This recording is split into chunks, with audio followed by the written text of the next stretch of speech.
दोस्तों आज के इस वीडियो में हम वास्तविक संख्याएं वर्ग 10वीं के पाठ एक पढ़ेंगे। इससे पहले हमें कुछ चीज़ें जानना है। प्राकृत संख्या क्या है, तो गिनती की संख्या और पूर्ण संख्या। तो प्राकृत संख्या में जीरो मिला देने पर पूर्ण संख्या, जैसे कि 0, 1, 2, 3 etc। ठीक है। इसके बाद है सम संख्या, तो जिसमें 2 से भाग लग जाए वो सम संख्या, जैसे कि 2, 4, 6, 8, 10 etc। तीसरा विषम संख्या, यानी कि जिसमें 2 से भाग नहीं लगे, 1, 3, 7, 5, 9 etc। परिमेय संख्या जान लीजिए, जिसे परिमेय संख्या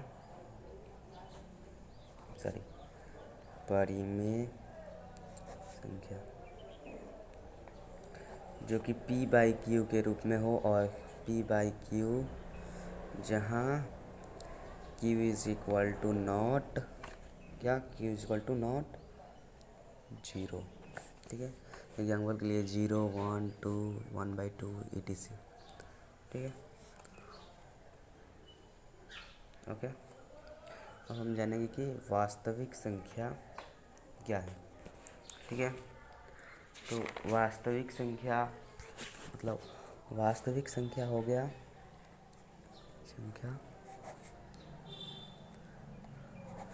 एक परिमेय संख्या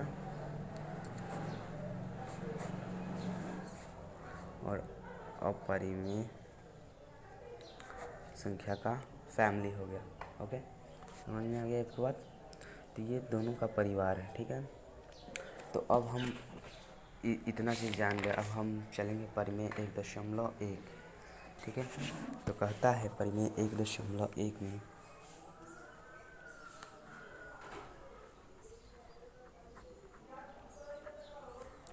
कि 2 धनात्मक पूर्णांक a और b दिए रहने पर ऐसी द्वितीय, यानी कि मान लीजिए कि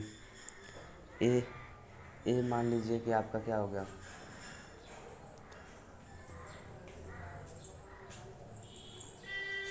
a बराबर BQ प्लस R, यानी कि जैसे कि हम मान लीजिए कि 3 से 5 में भाग देते हैं, तो एक मर्तबे होगा 2। तो हमारा a हो गया 5 हो गया a। ठीक है।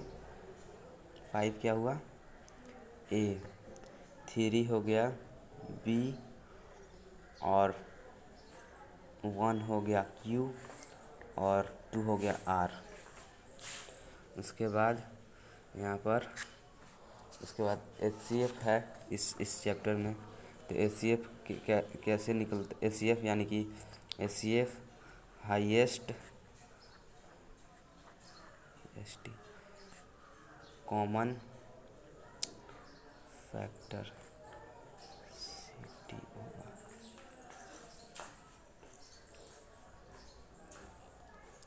ठीक है। 2m होगा 2m, हाईएस्ट कॉमन फैक्टर। ठीक है। इसको बोलते हैं महत्तम समापर्त। ये है LCM। इसको बोलते हैं लोवेस्ट कॉमन फैक्टर, यानी कि लघुत्तम समापर्त। ठीक है। इतना चीज़ आप लोग जान लिए। इसको मौसा भी बोलते हैं, इसको लसा भी। ये तो आप लोग 8वां क्लास में पढ़े होंगे। ठीक है। तो अब नेक्स्ट हमारा टॉपिक है कि हम लोग सीखेंगे कि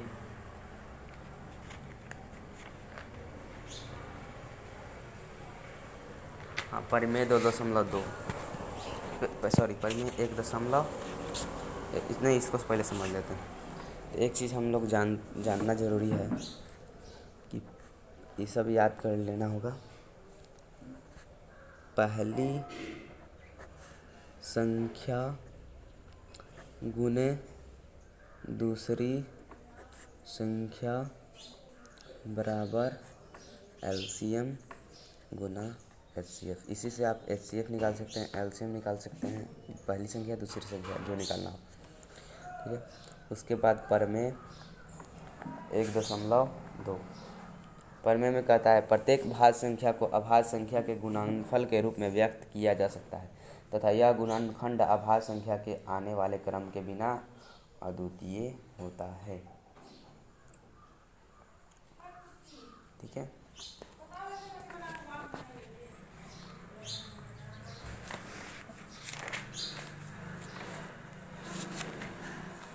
तो इस चैप्टर में कंसेप्ट में इतना ही था।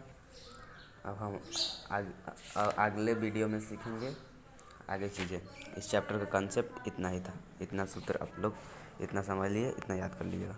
ठीक है, अब हम मिलेंगे अगले क्वेश्चन के साथ।